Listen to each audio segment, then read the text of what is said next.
Mesdames, Messieurs, bienvenue à cette édition rétrospective dont voici tout de suite les sommaires.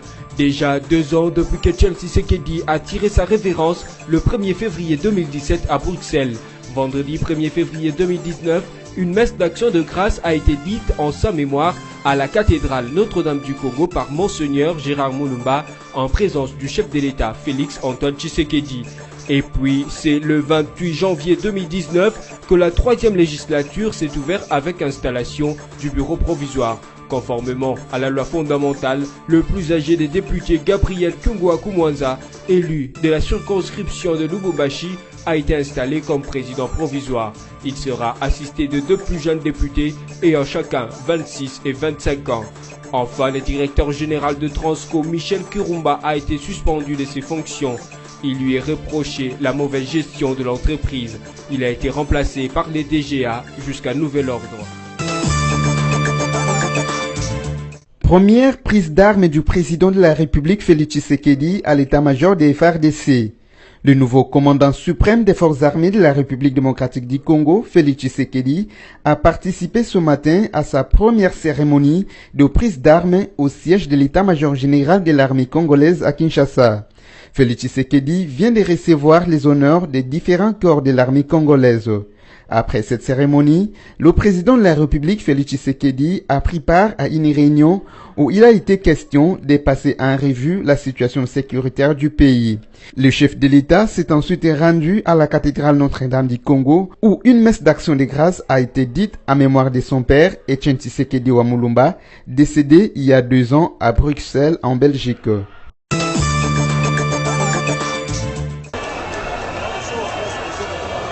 Voici aujourd'hui 2 ans depuis que Etienne Tshisekedi wa Mulumba a tiré sa révérence le 1er février 2017 à Bruxelles. Ce vendredi 1er février 2019, une messe a été organisée en la mémoire de ce géant de la politique congolaise à la cathédrale Notre-Dame du Congo.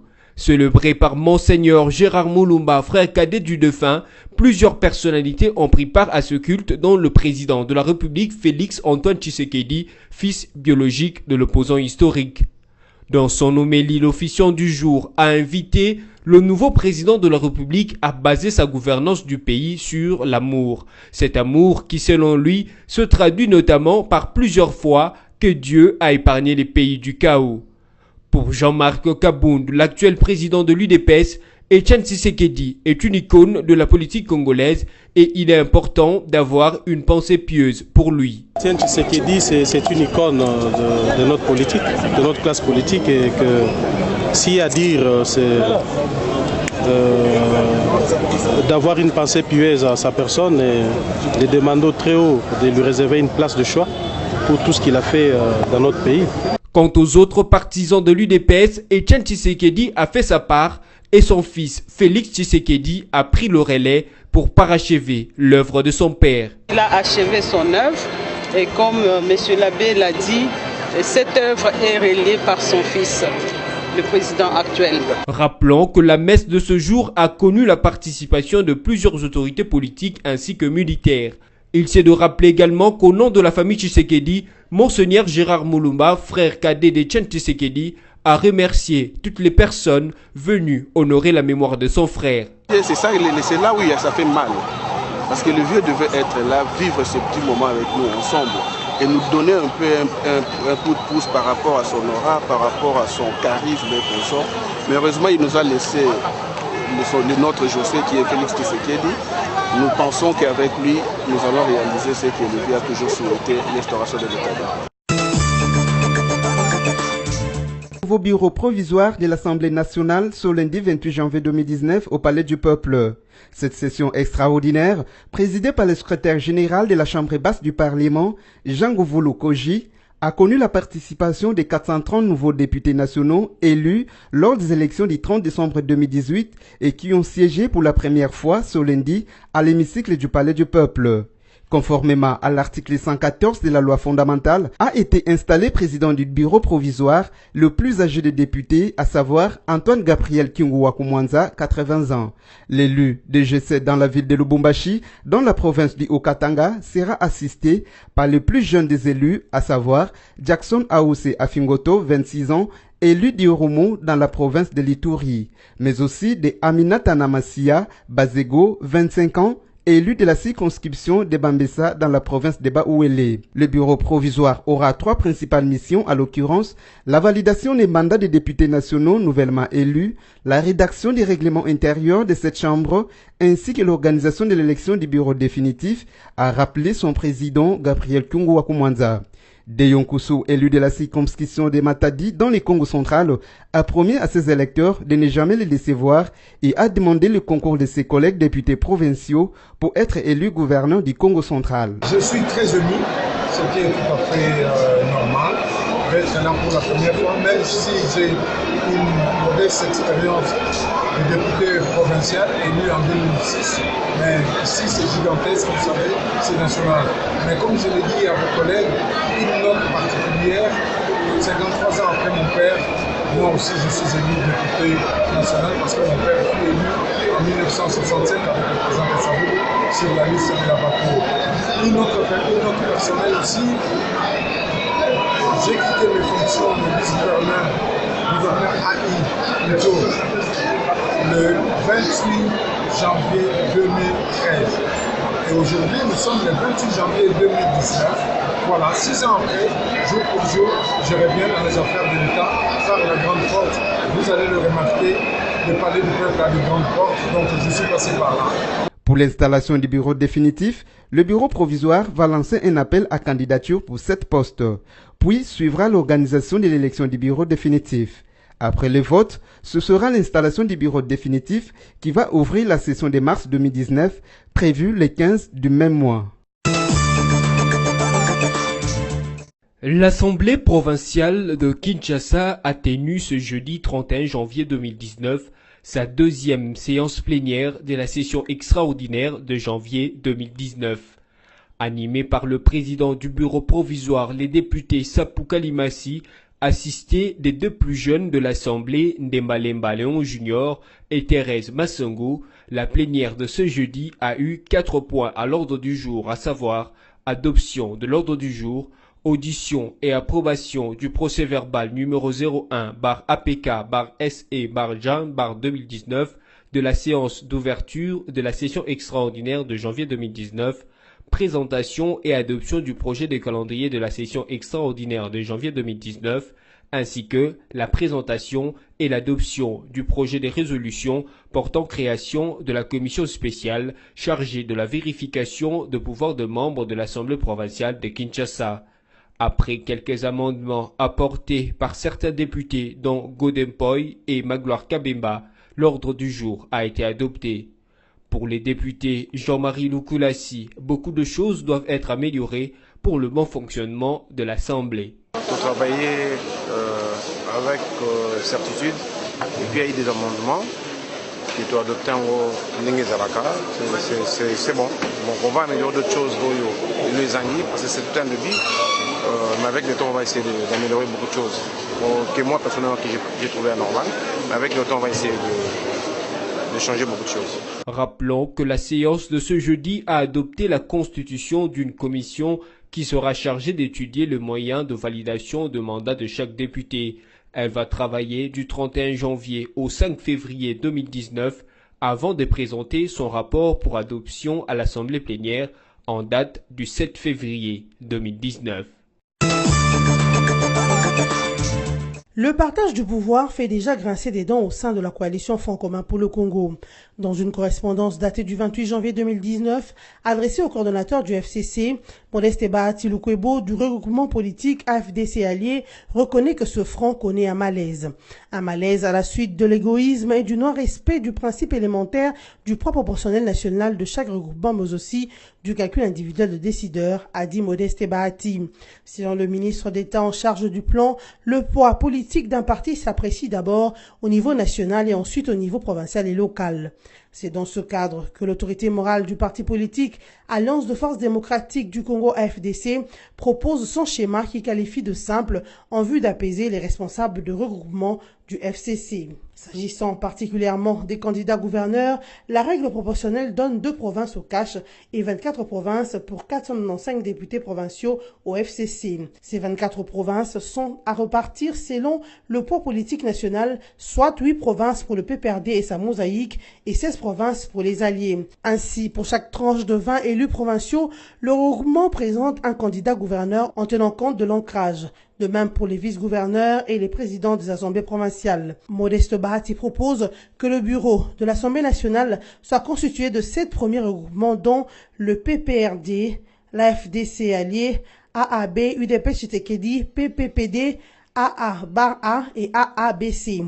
Pour le gouvernement, qu'il est 36 ministres au lieu de 47 actuels plus 9 vice-gouverneurs, dans une règle proportionnelle de 11 députés pour un ministre, tout en tenant compte de la solidarité et exclure du battage les ministères de souveraineté. Cependant, ce schéma proposé par Bahati Lukwebo, président du regroupement AFDC allié, est vu par les observateurs comme un avertissement au front commun pour le Congo. Message de félicitations de la communauté congolaise en Namibie au président élu, son Excellence, Monsieur Félix Antoine Tshilombo Tshisekedi. Excellence, Monsieur le Président de la République démocratique du Congo, le peuple congolais vient de vous choisir pour présider à sa destinée. Recevez à cet effet mes félicitations les plus chaleureuses et à travers moi, celle de la communauté congolaise en Namibie tout entière. Votre victoire brillante récompense un engagement inlassable au service du peuple congolais. Elle couronne également la première passation pacifique et civilisée de pouvoir depuis l'avènement de notre pays à l'indépendance. Passation dont le souffle et l'élévation viennent de prouver au monde entier la maturité politique grandissante du peuple congolais. Excellence, Monsieur le Président de la République, alors que certains dans le monde souhaitaient le chaos et la désolation dans notre pays, nous, peuple congolais, fiers de notre souveraineté nationale et inspirés par le leadership du président Joseph Kabila Kabange, père de la démocratie congolaise, venons de réaffirmer avec patriotisme notre foi dans le progrès et dans l'avenir glorieux de notre pays. Dorénavant, le message du peuple congolais à ces sujets résonne bien au-delà de nos frontières. Excellence, Monsieur le Président de la République, le pragmatisme politique qui vous caractérise et votre détermination à vouloir travailler avec toutes les filles et tous les fils de notre grand pays seront de nature à conférer à notre nation les conditions d'une cohésion nationale hautement propice à la sauvegarde de la paix et à la poursuite de la marche vers la modernisation du Beau-Congo. C'est donc avec beaucoup de fierté que la communauté congolaise en Namibie forme des vœux de succès et de réussite pour vous dans votre nouvelle mission. Soyez assurés, Excellence, Monsieur le Président de la République, de notre soutien total. Que vive la communauté congolaise en Namibie, que vive le père de la démocratie congolaise, son Excellence Joseph Kabila Kabange, que vive le président de la République démocratique du Congo, son Excellence Monsieur Félix Antoine Tshisekedi Tshilombo, que vive la République démocratique du Congo. Je vous remercie. Retour au calme à Lubumbashi après des instants de troubles ponctués par des manifestations des étudiants durant les journées de dimanche 27 et lundi 28 janvier 2019. Les étudiants de l'université de Lubumbashi avaient manifesté contre le paiement des frais académiques fixés à $300 américains et au taux du jour. Même si le ministère de l'enseignement supérieur et universitaire avait fixé ces frais à $300, il n'a jamais donné la liberté aux autorités académiques d'imposer les taux du jour, fixant les taux des dollars à 920 francs congolais. Et ces frais devaient être payés en francs congolais et non en dollars. Selon les bilans officiels de ces journées agitées, 3 étudiants et un policier ont perdu la vie. Saisi de la situation, le chef de l'État, Félix Antoine Tshilombo Tshisekedi, avait instruit le transfèrement de l'officier qui avait autorisé le déploiement des forces de l'ordre dans le site universitaire, ce pour être jugé par la justice militaire. Le chef de l'État avait également instruit à ce que le taux de paiement des frais académiques demeure 920 francs congolais. De son côté, le gouverneur de la province, Célestin Pandé-Kapopo, a rassuré la prise en charge des frais funéraires des étudiants décédés et blessés. Initialement prévues le 18 mars, les élections des gouverneurs et vice-gouverneurs sont repoussées au 26 mars 2019. La CENI qui a pris cette décision ne dévoile pas ses motivations. Autre report, c'est celui de la clôture de l'opération de réception et traitement des candidatures pour les élections sénatoriales et celles de gouverneurs et vice-gouverneurs. Débutée le 21 janvier dans 24 provinces de la RDC, sauf dans les Nord Kivu et le Mai-Ndombe, cette opération devrait se clôturer le 30 janvier. Mais elle a été prolongée de plusieurs heures, soit jusqu'au 4 février prochain. Il s'est de signaler que, depuis le début de la dite opération, les candidats sénateurs et gouverneurs se présentent à compte-gouttes au BRTC. La timidité observée dans cette étape du processus électoral pourrait être la raison et du report de ces élections et de la prolongation de la réception de candidatures. Investi président de la République jeudi 24 janvier, Félix Tshisekedi, à qui revient la lourde charge de gérer toute la nation, n'est plus en mesure, en vertu de la constitution congolaise, d'assumer les fonctions du président de l'UDPS. Ainsi passe-t-il de tablier à Jean-Marc Kabunda Kabunda, qui fera son intérim à la tête de l'UDPS jusqu'à nouvel ordre. Jean-Marc Kabunda Kabunda a travaillé au poste de secrétaire général de l'Union pour la démocratie et les progrès social au temps de Tshisekedi le père, et il a été conduit à ces postes l'année dernière par Tshisekedi fils. Il avait à cette occasion déclaré ce qui suit: ce n'est pas le poste qui m'intéresse, mais le parti. Je suis avant tout combattant de l'UDPS. Avant le secrétariat général du parti de l'actuel président de la RDC, Jean-Marc Kabunda a œuvré en qualité de président fédéral du dit parti pendant 8 ans. Kabunda fait partie de tête d'affiche de l'UDPS, dont il est député national pour la nouvelle législature. Même si cela n'a pas été officiellement annoncé, mais cela y ressemble. Le président de la République a initié un audit des comptes publics en interdisant des engagements et liquidations de dépenses publiques. Ainsi, Félix Tshisekedi réalise une de ses promesses électorales sur l'audit général des comptes publics. À dater du 25 janvier dernier, soit un jour après son investiture, jusqu'à nouvel ordre, le cabinet du président Félix Antoine Tshisekedi a interdit les membres du gouvernement et dirigeants des entreprises, établissements ainsi que des services publics de l'État de recruter et de mettre en place de nouvelles unités. Il en est de même des engagements et liquidations de dépenses publiques autres que celles liées aux charges du personnel et aux frais de fonctionnement. Les cas d'exception sont soumis à l'autorité préalable de son Excellence, Monsieur le Président de la République. À cet effet, une première réunion technique a eu lieu le vendredi dernier dans la soirée à la présidence pour harmoniser les chiffres avec les ministères du budget, des finances et la Banque centrale. Dès que tous les besoins réels et chiffres seront identifiés, un mémo sera présenté au Premier ministre qui le transmettra au Président de la République.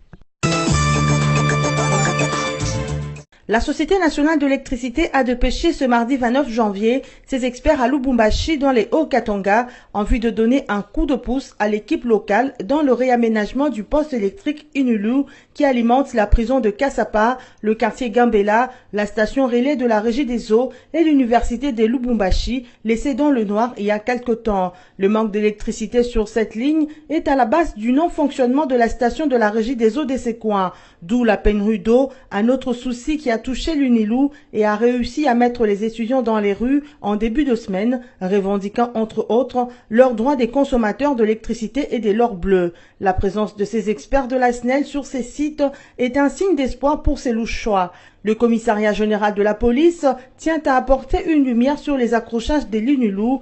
Il a, sur ordre du ministre de l'Intérieur, dépêché ces éléments à Lubumbashi. Ces policiers ont pour mission de mener des enquêtes approfondies sur les 10 désordres ayant causé la mort de 4 personnes.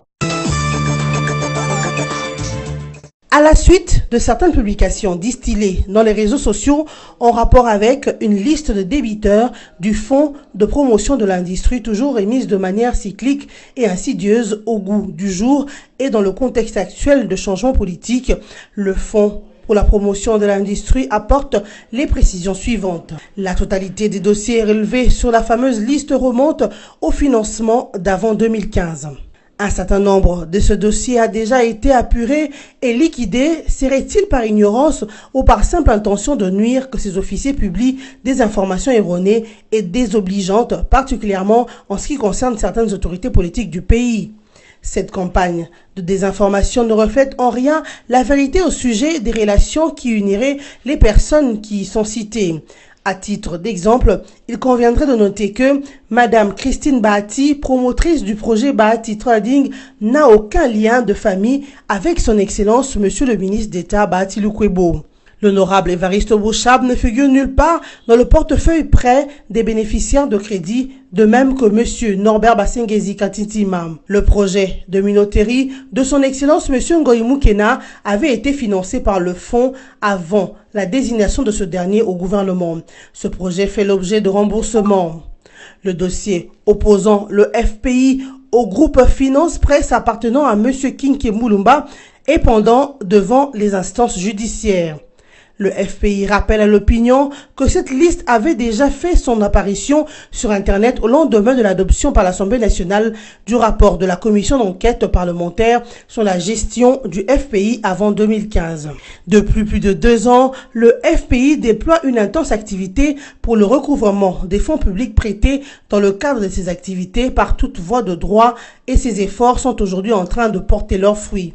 Le FPI est heureux d'informer l'opinion que les efforts de recouvrement de créances et de redressement de l'institution se poursuivent inlassablement. La présente clarification vise à édifier l'opinion nationale sur cette campagne d'intoxication et de dénigrement qui est l'œuvre des officines politiques mal intentionnées pour donner du grain à moudre à leur projet de sape à l'égard de certaines personnalités politiques et opérateurs économiques. Ces pratiques d'un autre âge ne correspondent ni à la vision ni à la façon de faire des responsables actuels du Fonds de promotion de l'industrie. Cette mise au point est signée par la cellule de communication et presse du Fonds de promotion de l'industrie. Première victime de l'ère Fati, le directeur général de la Société des transports au Congo Transco, Michel Kirumba, a été suspendu de ses fonctions le mercredi 30 janvier 2019. Cette décision, lue sur les antennes de la RTNC, émane du ministère des Transports et Voies des Communications sur instruction du président de la République, Félix Tshisekedi. L'intérim est assuré par le directeur général adjoint, Bongi Blackson Andrew John. Les agents des Transco ont obtenu satisfaction à leurs revendications, dont la principale était le départ de leur directeur général, Michel Kirumba, accusé de mauvaise gestion. Ce, après un mouvement de grève de 3 jours observé à Kinshasa.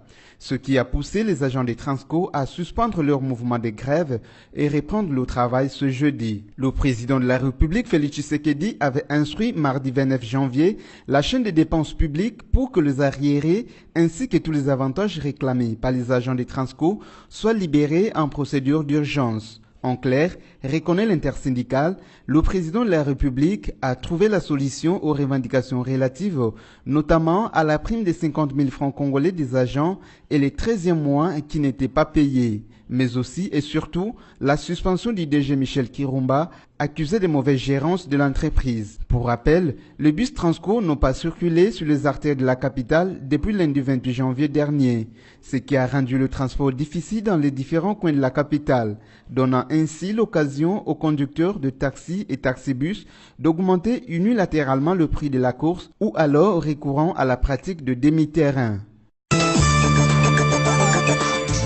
La société de transport New Transkin observe depuis le lundi 28 janvier 2019 son mouvement de grève réclamant le paiement d'un salaire conséquent, l'assurance de soins de santé, la réduction du temps de travail et aussi l'obtention de numéros matricules. Tout a été précisé dans une note déposée à la présidence de la République le jeudi 31 janvier 2019. Selon Nice Thomas, délégué syndical principal de New Transkin, l'autorité qui gère la société ne prend pas ses responsabilités en main. Il a déploré par la suite que leur manifestation a été réprimée par la police. Rappelons que New Transkin a débuté sa grève le même jour avec les agents de Transco qui ont déjà obtenu gain de cause. Il est aussi signalé un mouvement de grève du côté de la SONAS. Les agents de cette entreprise d'assurance réclament 50 mois d'arriérés depuis le jeudi 31 janvier 2019. Une affaire à suivre. Éliminatoire championnat d'Afrique des Nations Éthiopie 2020, après les tirages au sort effectués mercredi 30 janvier par la CAF, la République démocratique du Congo est exemptée du premier tour des éliminatoires. Les Léopards de la RDC, vainqueurs du CHAN édition 2009 et 2016, entreront en lice qu'en second et dernier tour qualificatif face aux vainqueurs de la double confrontation entre la République centrafricaine et le Tchad. Ils sont au total 45 nations engagées dans ces éliminatoires du CHAN 2020 qui permettront de déterminer les 15 qualifiés à la phase finale prévue en Éthiopie. Ici est de rappeler que la dernière édition de ce championnat a été remportée par le Maroc à domicile en 2018. Place à présent au rappel de titre. Déjà 2 ans depuis que Chelsea Sekedi a tiré sa révérence le 1er février 2017 à Bruxelles. Vendredi 1er février 2019, une messe d'action de grâce a été dite en sa mémoire à la cathédrale Notre-Dame du Congo par Monseigneur Gérard Moulumba en présence du chef de l'État Félix Antoine Tshisekedi. Et puis, c'est le 28 janvier 2019 que la 3e législature s'est ouverte avec installation du bureau provisoire. Conformément à la loi fondamentale, le plus âgé des députés Gabriel Kungwa-Kumwanza, élu de la circonscription de Lubumbashi, a été installé comme président provisoire. Il sera assisté de 2 plus jeunes députés ayant chacun 26 et 25 ans. Enfin, le directeur général de Transco, Michel Kirumba, a été suspendu de ses fonctions. Il lui est reproché la mauvaise gestion de l'entreprise. Il a été remplacé par les DGA jusqu'à nouvel ordre. Ainsi s'achève cette édition rétrospective. Merci à vous de l'avoir suivi et bon week-end chez vous.